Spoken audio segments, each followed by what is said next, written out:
Kua rahiritia ngā rōpū raranga no ngā iwi take o te ao, ki runga I te marae o Taiwere I te wānanga o Aotearoa I Rotorua. I nā kua he kuru tetenga raranga tā rātou, kei te whakahaerehia ki Rotorua mō ngā rā e toru e tū mai nei.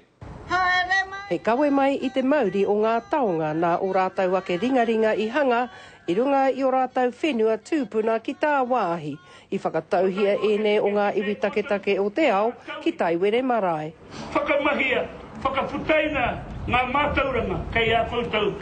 One is about retention of cultural knowledge, which is inclusive of all our Moana Nui Ākiwa representations here, and also about the sustainability and conservation of our natural resources.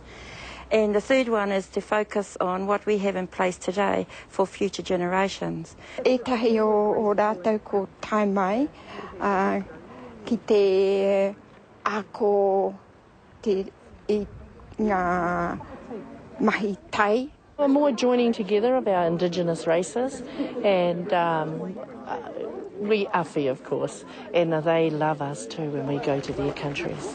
It's beautiful. Learning other methods of doing our kakahus and different materials that they use.